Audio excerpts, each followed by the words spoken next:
Absolutely. Okay. First thing, right? First thing we need to be doing for an unlimited marketing budget is what, Natalie? Is what?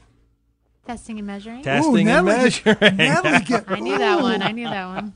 Natalie gets tested. Right. I like this. So we've been talking about testing and measuring. We spent some time on it last week. That's the first thing you need to do is test and measure. So the next question is what? What do you test and measure in order to have an unlimited marketing budget? Well, here's a couple of things that is I find to be very interesting. If you think about your profit and loss statement, right? Your profit and loss statement that you run with all your revenue and all your expenses on it. Typically, what you see marketing expense on that profit and loss statement, don't you? Mm-hmm. It's usually treated as an expense. If you ask any accountant, where do you put marketing? It's an expense.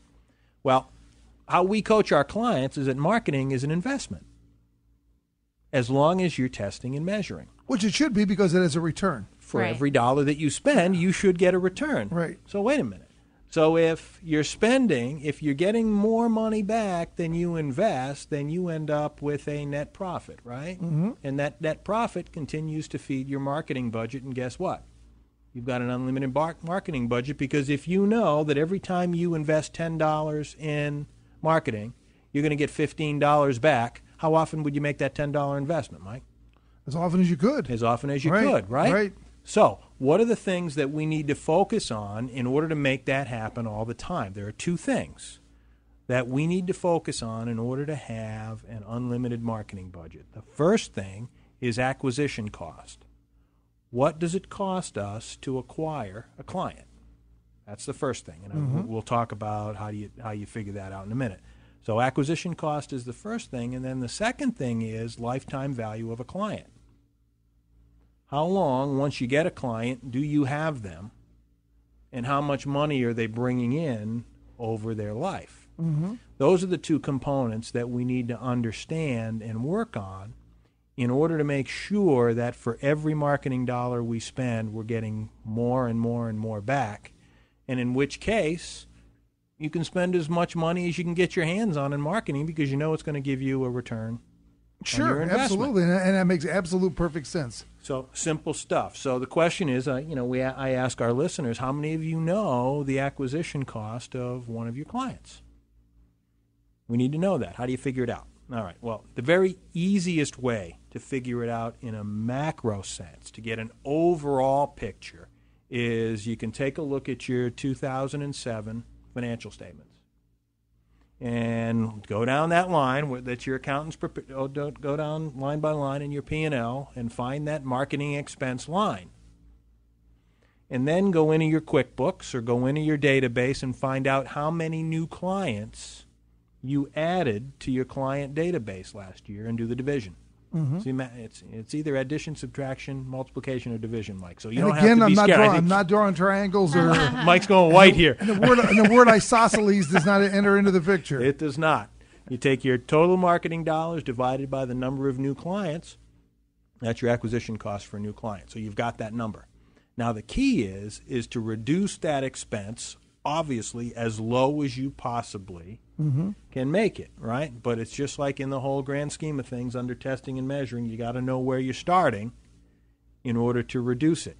And it's amazing. Once you get that number and you know your acquisition cost in your business, it will change the whole way you look at marketing. It will change the whole way you look at client acquisition once you have that number, because it's going to force you to ask yourself questions that you never asked yourself before about your marketing and advertising. When you do that, and when you put this together, does promotion go into the same thing, or is that kept as a separate line? It depends upon the business. We typically will load it all in. As long as you're consistent, what I tell people when they ask me those questions, as long as you're consistent from year to year in what you include, you're good. Mm-hmm. You're good. What you don't want to do is have promotions in one year and not in the next, because then it throws yourself off, because you're not comparing apples and apples, right? So just make the decision of what you want to include, what you don't, and go with it. Mm-hmm. And go with it. So that's acquisition cost. Now, there's a couple of other things where we talked about testing and measuring last week that comes into play on this, and that is when we track leads, right? That was the homework from last week. You know, how many people actually track their leads? Mm-hmm.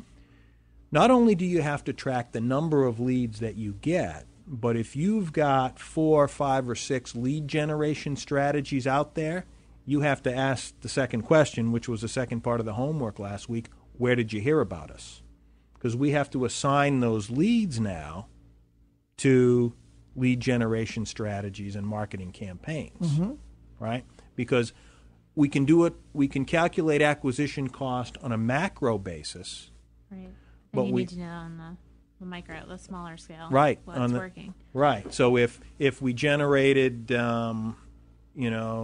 let's say 1,000 new clients last year, how many came from newspaper? How many came from referrals? How Well, many because I came was from going to say, if it telemarketing? came from a referral, is that considered zero cost? Zero. Right? So it's really lumped in that expense. Generally speaking, Right. unless Invest. someone's decided to invest and do referral fees in a referral program. That's Right? true. Uh-huh. Right? So you could have a cost built in. But I think you're right, Natalie. Typically, referrals, sometimes, for a lot of times, just going to be over the phone. Hey, I've got a Right, that's referral true. for you. So that's going to be lower. So when you get into that whole discussion, so this is what's really cool about this thing. Right. Let's use that example that Natalie had, right? Where we now know that last year, out of the overall 1,000 leads that we generated, we got 400 of them from referrals. We need to know what it cost us to run those referral programs. Now, if it was just word of mouth for the 400, cost is zero, and you can't get any lower than that, right? That's great. But maybe we've got a referral program where if you send us a referral, we send you a coupon for a free dinner for $200 or whatever Sure. it is. So we have to track that. That's a cost of that referral program. Right. Right. Right? Is that promotion as well? It depends on how you classify it. I would coach our clients to classify that as each marketing program should have a class within your marketing so you can track them. So referral programs cost what? And if that dinner coupon is part of the referral program, it would go as a cost of that. And do you then plan in a budget for each one, or are you kind of You plan a budget from each one based upon prior year's years, results and what your return is, right? So that's how you could take that macro acquisition cost, and by tracking your leads and where they came from, clearly identify where your customers, what marketing strategy your customers were generated from, and they need you that math. So the acquisition cost in the referral program was 50 cents per lead. The acquisition cost in using our advertising was $300 a lead. So we have each one of those broken out. So then you get into this great sort of discussion and brainstorming about, okay, if the referral strategy cost us 50 cents, was an acquisition cost of 50 cents, how can we tweak that? How can we change that? Do we really need to be giving away $200 coupons for a referral? Can we do 150? Sure. Right? If in our advertising campaign with a $300 acquisition cost, let's take a look at that. How can we change that? Is there a cheaper medium that we can get to our marketplace than the one that we've currently got, where we've got the same distribution? So you see how if you've got this information from testing and measuring, you can ask yourself so much better questions. Sure. To drive that acquisition cost down. It's always, once you have it, how can we make it lower? What do we need to do to get it down? How can we get more creative to reduce that acquisition cost? And that's the one side that you have to focus on to build an unlimited marketing budget. But it's Everything comes back to testing and measuring. It all comes Yeah, back there we to go. testing and measuring.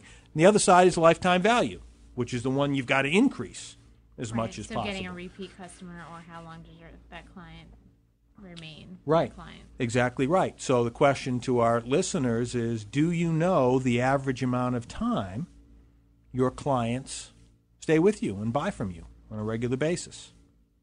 If you don't, that's the starting point in figuring out lifetime value. How many years will a client stay with you and continue to buy from you is the first thing you need to figure out. Now, how do you do that? Well, you got to go through your database and take a look at it. Right? Go through it. This client's been with us for so many years. When was the first time we sent him an invoice? And when was the last time we sent him an invoice? You can get it all right out of QuickBooks. And then you just do the averages